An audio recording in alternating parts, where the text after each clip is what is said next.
Bonjour à toutes. Merci d'être des nôtres pour ce caucus essentiel ensemble.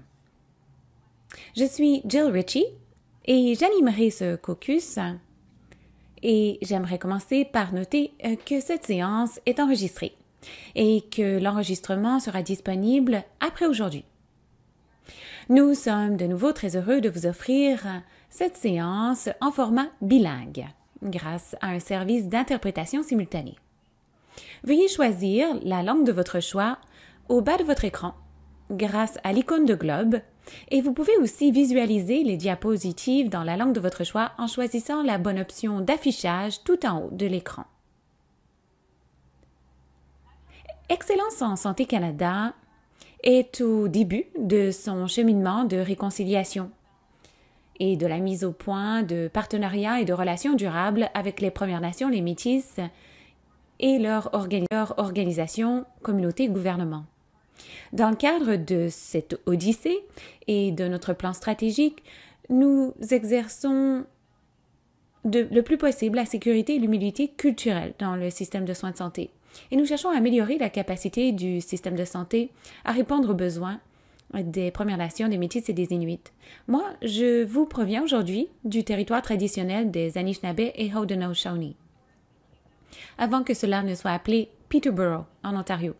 Et cet endroit portait un nom Ojibwe et qui signifie « au bout des rapides ». Et d'ailleurs, cet endroit porte vraiment bien son nom. C'est l'endroit que l'on connaît ici dans la région pour ses lacs, ses rivières et ses forêts. Et je suis heureuse de pouvoir en profiter, de faire du kayak, du canoë et du ski. Prenez un instant pour vous présenter dans la boîte de clavardage et dites-nous où vous vous trouvez. Quel est le nom du territoire traditionnel où vous vivez? Si vous ne connaissez pas son nom, nous avons versé dans la boîte de clavardage un lien vers Native Land Digital.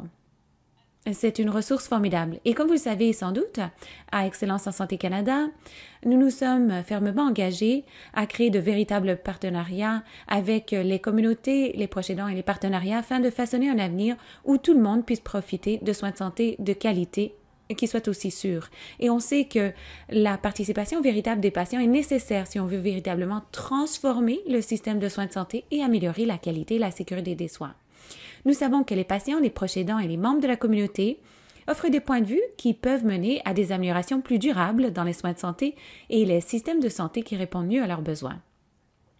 Votre participation est la bienvenue aujourd'hui. Pour ceux d'entre vous qui ne connaissaient pas ces caucus, le programme Essentiel Ensemble a été mis au point pour assurer la réintégration sécuritaire des partenaires de soins essentiels dans les établissements de santé et de soins de longue durée pendant la pandémie. Plus précisément, Essentiel Ensemble aide les organisations à accueillir les partenaires de soins essentiels en toute sécurité, en présentant les données probantes, en fournissant des orientations de politique et en organisant des caucus nationaux comme ceux-ci, en plus de ressources et d'outils additionnels, ainsi qu'un engagement et une trousse d'engagement qui sont tous les deux affichés sur notre site Internet.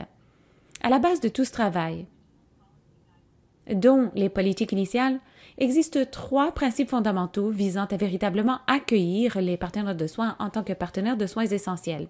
Faire la distinction entre les visiteurs et les partenaires de soins essentiels, reconnaître la valeur des proches aidants en tant que partenaires de soins essentiels et veiller à ce que les patients, leurs familles et les proches aidants aient voix au chapitre dans l'élaboration de politiques relatives aux visiteurs et aux partenaires de soins essentiels, en faisant participer les patients, les résidents, les familles, les proches aidants à tous les aspects des soins et de la prestation des soins, notamment l'élaboration des politiques. C'est avec grand plaisir que je souhaite la bienvenue à nos conférencières invitées aujourd'hui. Michelle Sam est une visionnaire passionnée, capable de transformer la stratégie organisationnelle en programme de qualité et en meilleures pratiques. Michelle s'est jointe à Oak Valley Health en décembre 2016 et elle est actuellement la directrice de la qualité, de l'expérience des patients, des relations avec les patients, de la sécurité des patients ainsi que de la prévention et du contrôle des infections.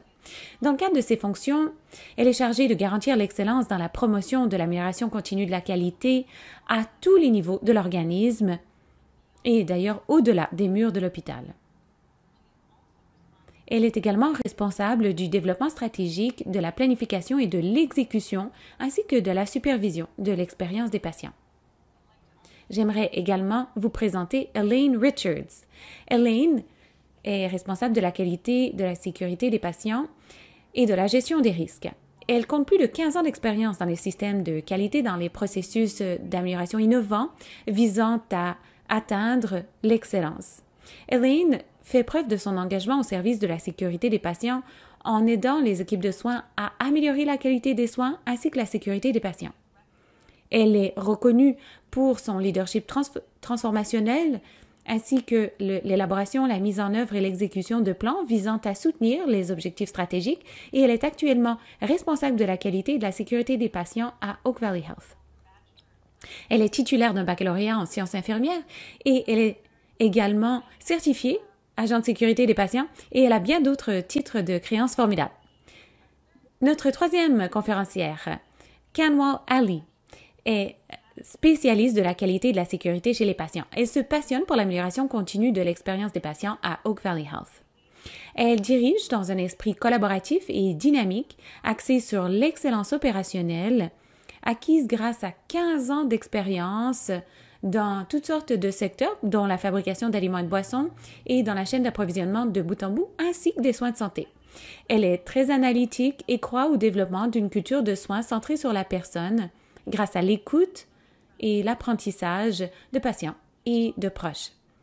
Kanwal est ingénieur professionnel agréé, titulaire d'un diplôme en génie industriel de l'Université de Toronto et elle est également ceinture verte Lean Six Sigma. Et c'est avec grand plaisir que je leur souhaite la bienvenue.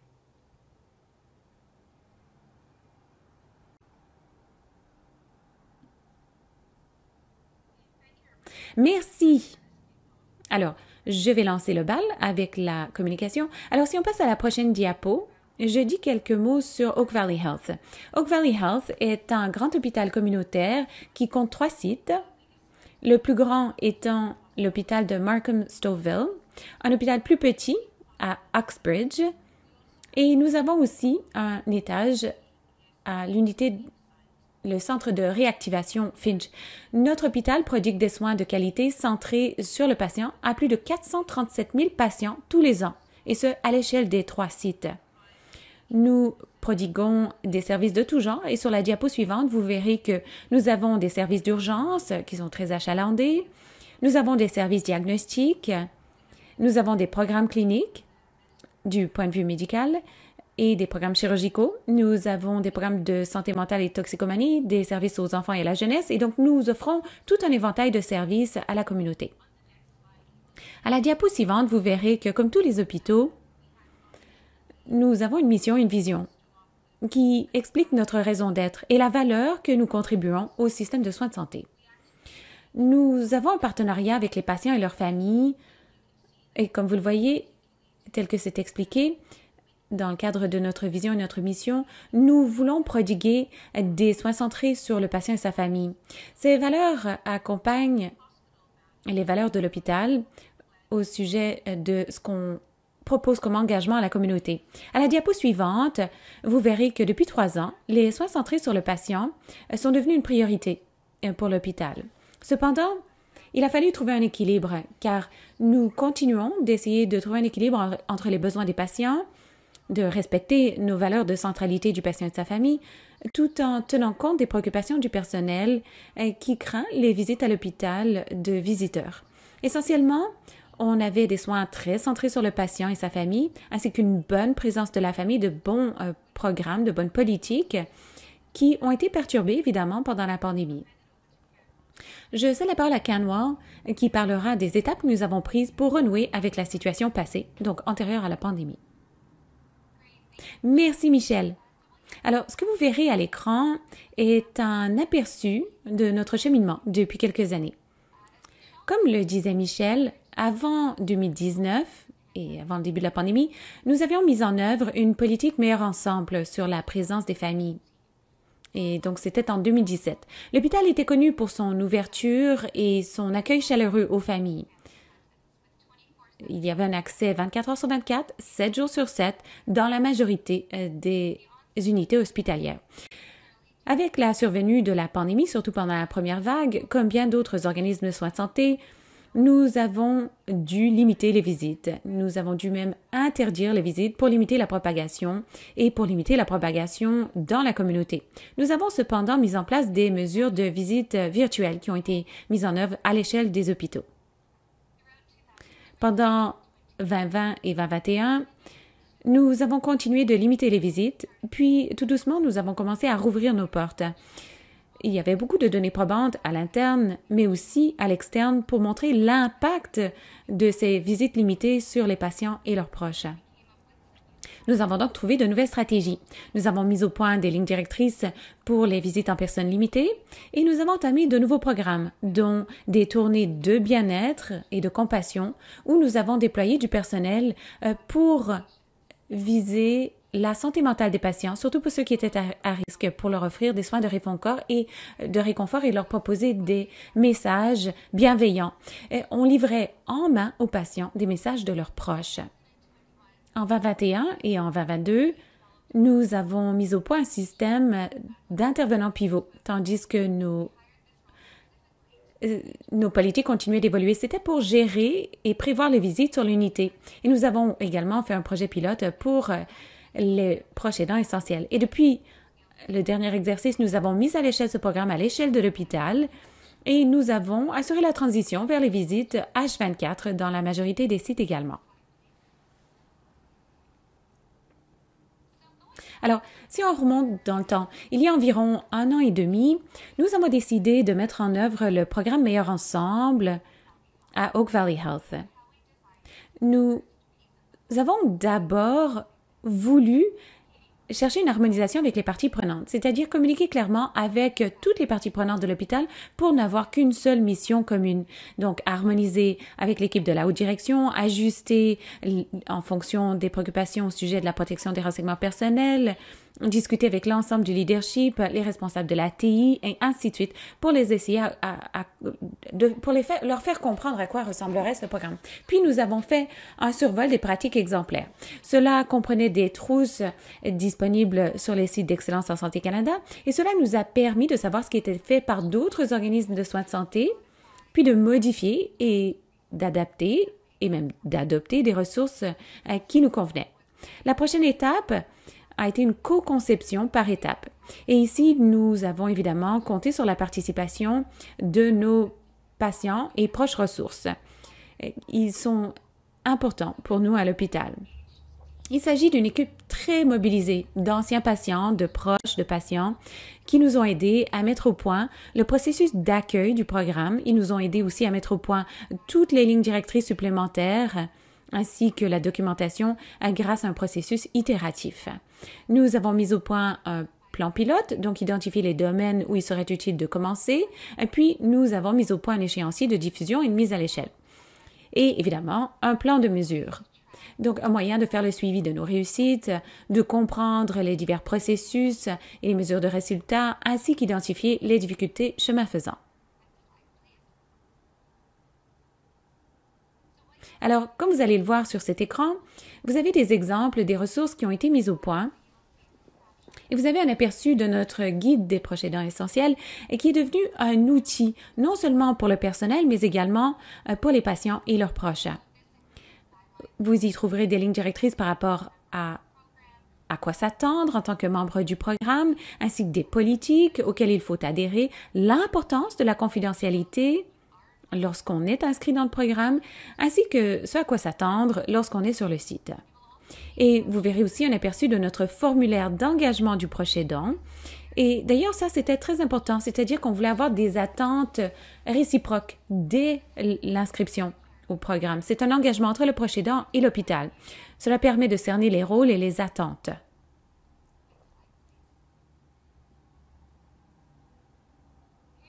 Ici, vous verrez le badge pour les proches aidants.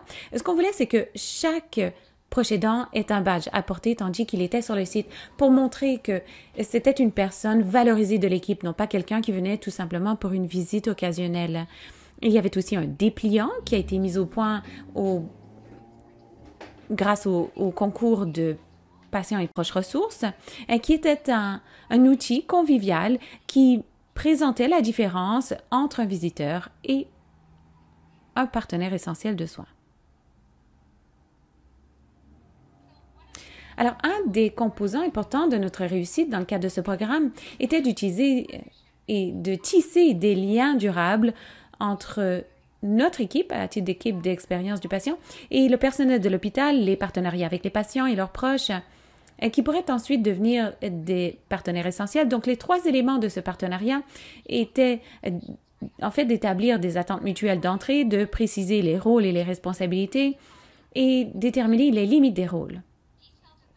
Dans le guide, vous avez les rôles et responsabilités, par exemple, l'aide aux activités du quotidien, donc les proches aidants pouvaient aider à la toilette, la mobilité, l'alimentation, grâce à une formation du personnel de soins. Donc, ils étaient là pour offrir un soutien cognitif, un soutien affectif et pour être une présence rassurante pour leurs proches. Les limites étaient également définies pour garantir que les proches aidants sachent qu'il ne fallait pas, par exemple, administrer des médicaments, qu'il ne fallait pas toucher de l'équipement médical important ou même prodiguer des soins à quelqu'un d'autre que leurs proches. Alors, ça a été très important de le définir, pas seulement dans le cadre d'une conversation avec le personnel, mais grâce au guide. Cela permettait aux proches aidants de bien comprendre la portée de leur champ d'action tout en les rassurant et rassurant le personnel par rapport au rôle qu'ils joueraient.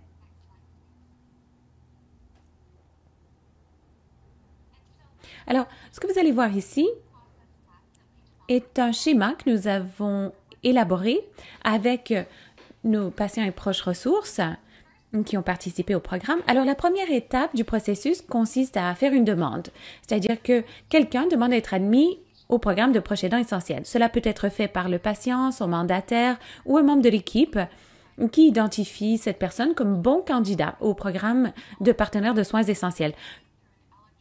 Toutes les inscriptions étaient faites de manière centralisée grâce à une boîte de réception centralisée également suivie par notre équipe quotidiennement.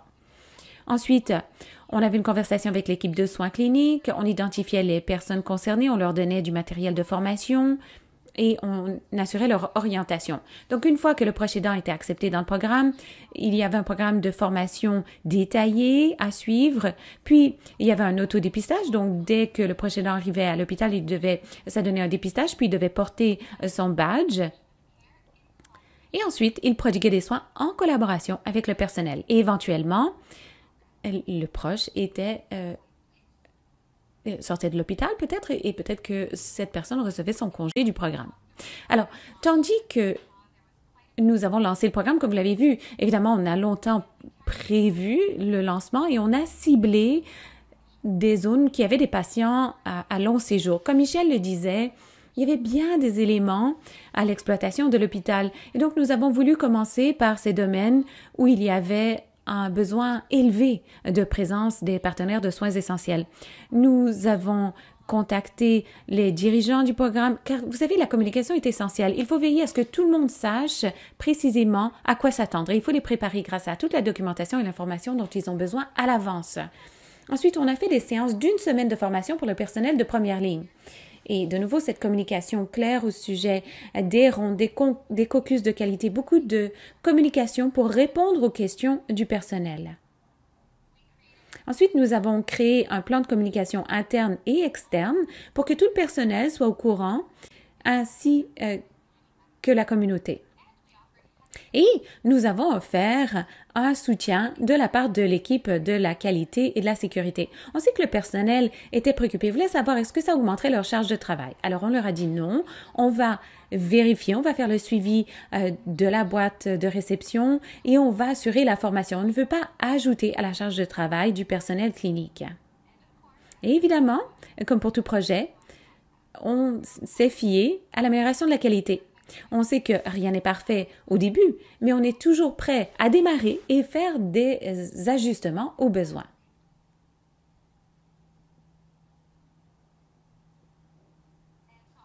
Alors sur ce, je vais céder la parole à ma collègue Elaine. Merci, Kenwa. Alors, comme pour toute initiative d'amélioration de la qualité, un plan d'évaluation a été mis au point pour déterminer l'efficacité du programme. Le programme a été déployé à 11 unités de soins hospitalisés sur 3 sites sur une période de 10 mois.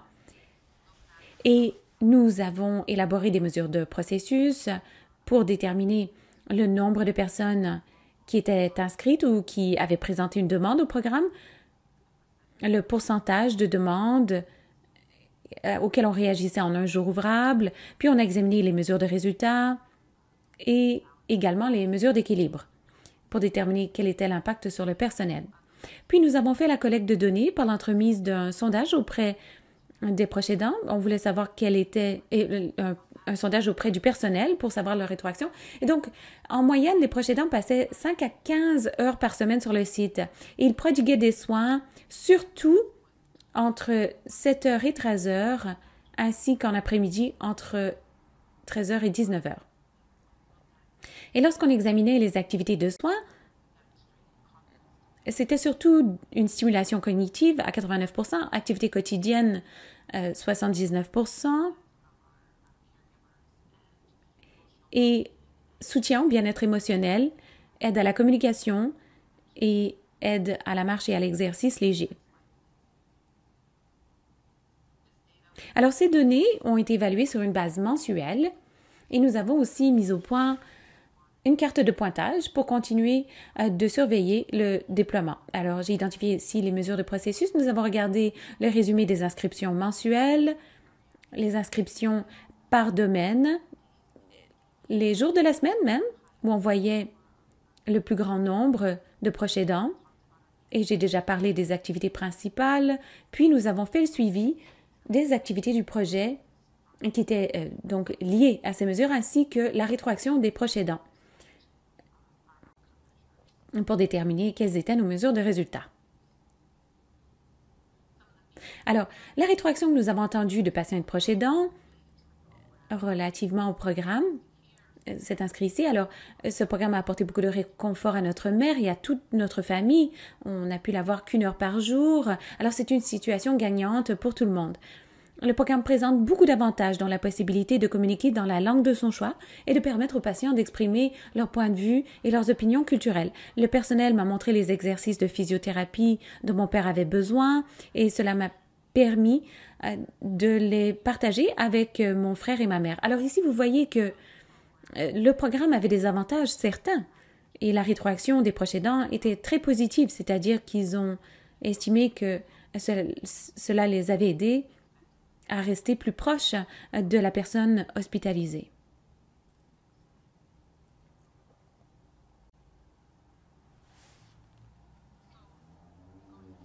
Allez-y calmement. De retour à vous. Merci. Alors, je vais présenter quelques leçons tandis que nous avons vécu ce processus. Et merci, Elaine, d'avoir partagé cette rétroaction de la part des proches aidants qui ont participé au programme. Et d'ailleurs, c'est la plus grande mesure de réussite de toutes. Certaines de nos leçons pendant le déploiement ainsi que la mise à l'échelle et la diffusion, d'abord la communication d'un objectif commun au tout début. Nous avons eu beaucoup de chance d'avoir un alignement stratégique. D'ailleurs, c'était reconnu par les dirigeants. Le programme fait partie de la carte stratégique depuis le début de l'exercice en cours. Alors, c'était très important d'avoir l'aval des parties prenantes. Il fallait établir des attentes mutuelles et répondre aux préoccupations du personnel. Et nous avons reconnu qu'il y avait une certaine hésitation de la part du personnel après une si longue période où aucun visiteur et aucun proche aidant n'était sur le site. Et tout doucement, on les a réintroduits. Alors, il fallait être très clair par rapport au programme. Comment ce programme était différent de visite. Cela nous a aidés à jeter les bases de la suite du programme. Nous avons créé des mécanismes de rétroaction ouverte. Alors, comme je le disais, avant le déploiement du projet pilote, nous avions des rencontres régulières avec les dirigeants des programmes. Nous avons poursuivi ces contacts pendant la diffusion et la mise à l'échelle. Nous communiquions avec les équipes pour savoir ce qui fonctionnait moins bien et nous partagions les résultats du sondage auprès des proches aidants également. Évidemment, il a fallu rester agile. Alors, comme Michel le disait au tout début, il y avait eu tellement de changements en santé depuis quelques années qu'il a fallu continuer d'évoluer au fil de l'évolution des lignes directrices. Il a fallu apporter des changements, chemin faisant. Et évidemment, la collecte des données était essentielle pour montrer la réussite du programme. C'est ce qui nous a permis d'évaluer nos progrès et de cerner des difficultés et de faire le suivi des réussites.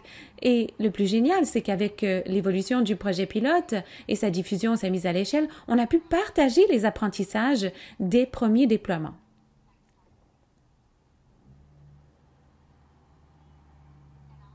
Sur ce, je cède la parole à Michel. Alors, voici notre dernière diapositive. Alors, pour l'avenir, nous avons eu beaucoup de conversations sur les choses à venir. Alors, comme Canwell le disait, le programme est couronné de succès, il est pérenne, les dirigeants opérationnels peuvent maintenant le maintenir, mais comme service, on s'est dit comment faire évoluer ce programme, comment veiller à ce qu'il puisse transcender la pandémie.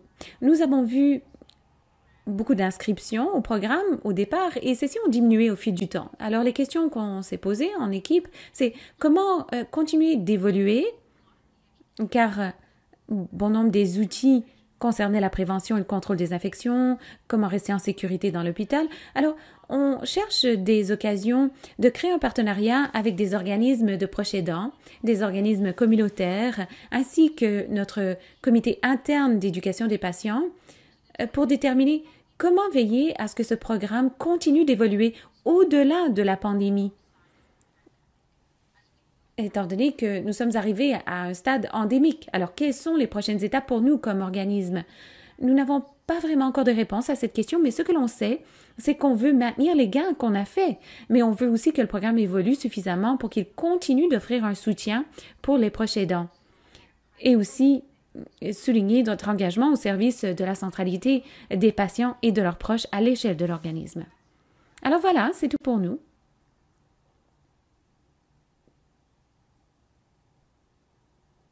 Eh bien, merci beaucoup. J'ai pris des notes à vive allure. Votre projet est très éclairant et très exhaustif.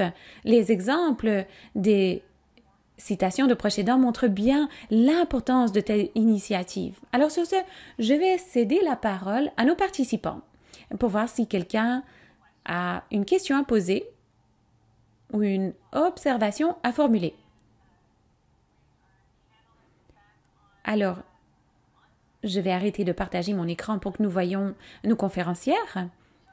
Alors, si vous voulez, allumez votre caméra et activez votre micro. Vous pouvez aussi poser vos questions dans la boîte de clavardage si vous préférez. La parole est à vous. Ah, Sonia. Sonia a levé la main. Allez-y. La parole est à vous. Merci. Excellent exposé. J'apprécie beaucoup l'information que vous avez partagée. Alors, moi, je travaille au réseau Horizon au Nouveau-Brunswick et nous révisons à l'heure actuelle notre politique de présence des familles. Et nous avons aussi un composant éducatif à ce qu'on appelle notre programme de personnes désignées, mais c'est essentiellement la même chose. Est-ce obligatoire? Les partenaires de soins essentiels doivent-ils suivre une formation avant qu'ils ne puissent devenir partenaires de soins essentiels? Je peux répondre à cette question. Alors oui, c'est obligatoire. Nous demandons que chaque proche aidant passe en revue le guide en entier avant son inscription. Et il y a aussi des liens vers des vidéos en ligne qu'ils doivent suivre. Il y a un lien vers une politique qu'ils doivent lire. Et dans le cadre de l'inscription au programme, il faut signer un formulaire indiquant qu'on a terminé cette formation et qu'on a pris connaissance de tous les documents nécessaires. Une question additionnelle. Nous venons de terminer une enquête auprès de notre personnel de soins de santé au sujet du programme actuel. Et un des thèmes qui ressort de plus en plus, c'est le soutien affectif tel qu'il est vu par rapport au soutien physique. C'est-à-dire que le soutien affectif est moins valorisé que le soutien physique. Avez-vous constaté cela dans votre organisation? C'est-à-dire que le soutien affectif n'est pas perçu de la même manière? Il n'est pas aussi valorisé? C'est une question intéressante Vous savez, même avant la pandémie, nous avions une culture de centralité du patient et des familles. Et cela met beaucoup en valeur les liens entre le prestataire et le patient et sa famille pour veiller à ce que le patient comprenne que son proche fait partie de l'équipe clinique. Alors, je ne sais pas, peut-être que Michel et Elaine auraient quelque chose à ajouter, mais je ne pense pas que ce fut un gros obstacle pour nous. Cela dit, nous avons constamment dû en parler avec le personnel dans le cadre de nos communications. Si vous me permettez d'intervenir, de mon point de vue, si vous étiez proche aidant, que vous offriez un soutien physique, je crois que le personnel le voyait comme plus utile, car ça permettait de réduire la charge de travail. Cependant, je crois que pour les patients, lorsqu'on parle d'un soutien affectif, eh bien, je pense que le personnel était également ouvert à la question. On entendait du personnel dire, par exemple, elle a besoin de vous pour dormir la nuit, votre maman, ou alors ce patient a subi une intervention chirurgicale et cette personne ne s'endort pas sans son époux, son épouse. Alors, je pense que le personnel comprenait le composant affectif. Le personnel était ouvert, je dois le dire, selon les besoins du patient. Et nous voulions évidemment déterminer, est-ce que les proches aidants étaient là pour un soutien affectif ou pour un soutien physique pour les activités du quotidien? Et ce qu'on a constaté, en fait, c'était une combinaison des deux. Souvent, ils venaient à la fois pour le soutien physique et le soutien affectif, plutôt qu'un à l'exclusion de l'autre. Merci. Si vous me permettez, une dernière question. Est-ce que l'exposé PowerPoint sera disponible par la suite? Et si nous avons des questions ultérieurement, pourrions-nous vous contacter? Ah, volontiers. Nous sommes toujours prêtes à apprendre aussi. Nous reconnaissons que notre programme doit aussi évoluer. Et nous cherchons à discuter avec toute autre organisation qui veut discuter de ces questions avec nous, car nous craignons qu'après la pandémie, que les gains que nous avons réalisés soient perdus. Ou alors, qu'est-ce qu'on doit faire différemment du point de vue des proches aidants pour que le programme soit encore meilleur qu'il ne l'est à l'heure actuelle? Il sert bien ses participants pour le moment, mais est-ce qu'on peut faire mieux? Merci beaucoup. Merci pour vos réflexions. Nous avons quelques questions dans la boîte de clavardage. Le Shitra, elle demande qui sont les participants qui font partie des caucus de qualité? Ah, c'est une excellente question. Alors, nous avons mis en œuvre des caucus de qualité à l'échelle de l'organisation et cela comprend le personnel de première ligne, tout le monde qui est présent dans l'unité à un moment désigné chaque journée. Donc, cela réunit des équipes qui regroupent tout le personnel de l'unité. Alors, il y a diverses mesures qui sont abordées lors de ces caucus et cela donne aussi l'occasion d'aborder de nouvelles initiatives et de nouveaux programmes. Merci. J'ai une autre question dans la boîte de clavardage. Marie-Louise demande, vous avez parlé de 10 patients ou de 10 unités de patients hospitalisés. Quels sont les types d'unités visées par ce programme? Alors, dans l'exposé, nous avons parlé de gens qui avaient de longs séjours. Donc, on parle de soins palliatifs, réactivation, soins continus complexes et d'autres patients médico-chirurgicaux dont le séjour est long. Et si vous me permettez, nous avons aussi déployé cela aux unités chirurgicales. On n'a pas déployé aux enfants, je crois, mais le programme chirurgical, oui. Et nous avons eu du mal, vous savez, du point de vue chirurgical, avec les restrictions des visiteurs. Alors, nous reconnaissons que l'équipe de chirurgie aurait vraiment tiré parti du programme de partenaires essentiels. Mais au départ, on s'est concentré sur les unités plutôt médicales. Et nous avons aussi inclus les soins intensifs. Merci. Je vois que Yelena a levé la main. Vous pouvez activer votre micro. Allez-y. Merci. Est-ce que vous m'entendez? Oui, nous vous entendons. Bien. Alors, j'ai deux questions. La première, une observation. C'est un travail formidable et je suis vraiment impressionnée par ce que vous avez réalisé. Les tableaux de bord sont prodigieux. Et évidemment, les principes derrière tout cela, nous y croyons tous. Mais j'ai deux questions malgré tout. ce sont des choses qui préoccupent notre organisation aussi. La première, est-ce que vos équipes documentent les interventions ou les soutiens prodigués par les proches aidants pendant un quart de travail? Par exemple, le patient a été mobilisé ou alors le proche aidant a prodigué des soins. Et ma deuxième question, évidemment, on craint toujours que quelqu'un soit blessé, qu'il y ait un événement indésirable, qu'un patient ou un proche aidant ait un résultat négatif. Est-ce que vous avez vécu de telles choses?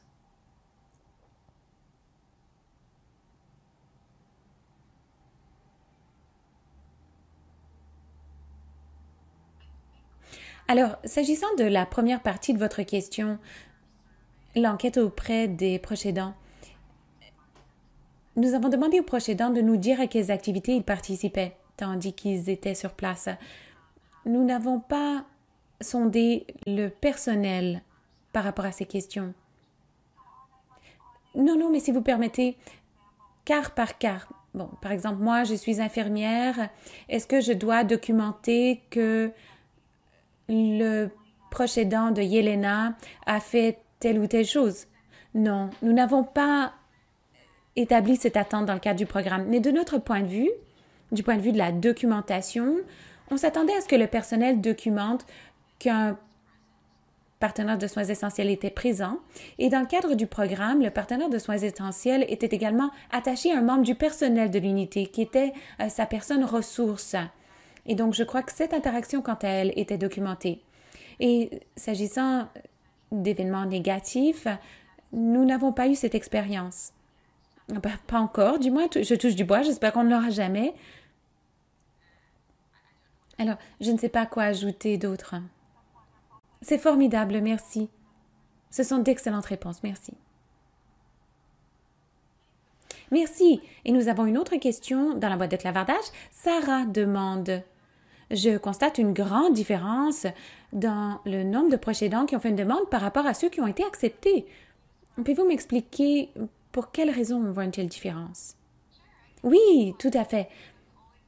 Et c'était toujours une conversation très intéressante, car notre carte de pointage a été partagée avec beaucoup de gens, tous les mois, depuis le tout début du programme. C'était une initiative qui touchait tout l'organisme, alors on voulait en parler. Alors, dans le cadre des populations de patients qui ont de longs séjours, très souvent, le proche aidant faisait une demande, il était accepté au programme, mais dans certaines des zones où on avait des séjours plus courts, même si on répondait rapidement lorsque quelqu'un présentait une demande, le temps de communiquer avec le proche aidant, de parler de la formation, une fois qu'on les avait acceptés, leur proche obtenait son congé ou il était transféré ailleurs.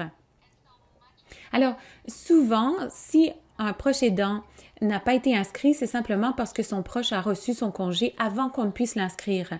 Mais la bonne nouvelle, c'est qu'on a toujours pu leur donner des ressources, de sorte qu'ils puissent prendre cette information et s'en servir lorsque leur proche recevait son congé.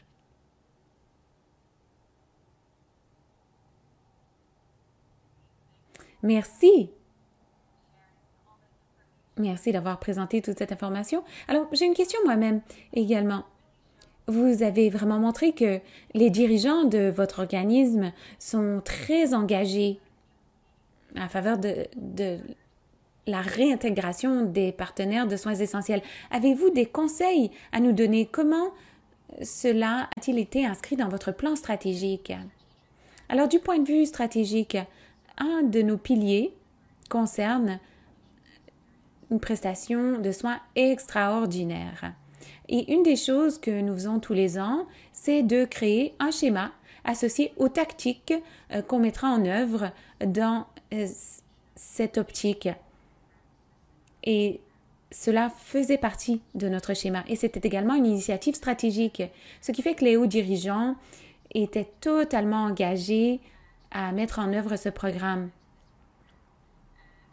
Et une fois qu'on a l'engagement des hauts dirigeants, bon, évidemment, c'est un gros gain, car ils peuvent en parler, ils peuvent joindre l'acte à la parole et montrer que oui, effectivement, on est engagé au service de la participation des patients et des proches aidants. On sait que le moment est difficile, mais il faut malgré tout tâcher de répondre aux besoins de notre clientèle. Et d'ailleurs, les hauts dirigeants en ont parlé lors de leur caucus entre eux. Nous avons aussi un cadre parent qui a été affecté à cette initiative également et son engagement était de faire une reddition de comptes par rapport à l'initiative auprès des hauts dirigeants. Alors, tous les hauts dirigeants étaient au courant. On a aussi fait un compte-rendu auprès du conseil d'administration. Alors, du conseil d'administration aux étages, aux unités, aux conversations dans les caucus de qualité, tout le monde en parlait. Et je crois que c'est la raison pour laquelle cela a si bien réussi. C'était notre point focal pour la centralité du patient et sa famille pendant tout un exercice financier.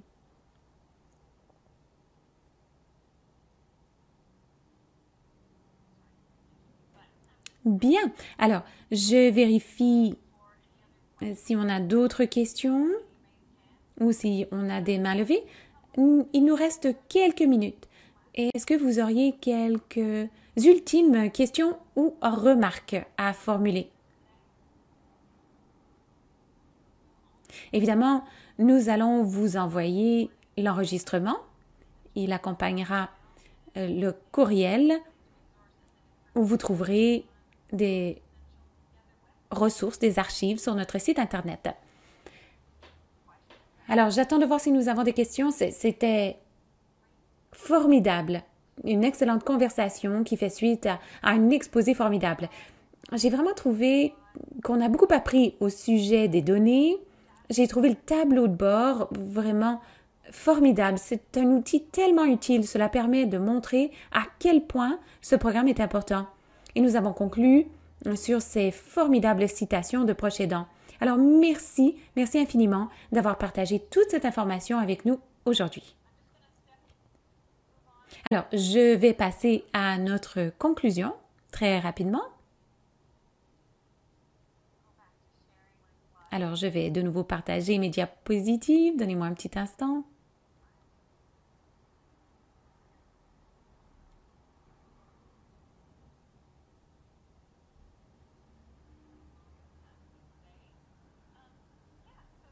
Alors, merci à tous et à toutes d'avoir été des nôtres aujourd'hui. Alors ici, j'ai affiché les caucus à venir. Le 15 mars, nous entendrons le groupe des proches aidants de la Colombie-Britannique pour continuer cette conversation sur l'importance des proches aidants en tant que membres de l'équipe clinique.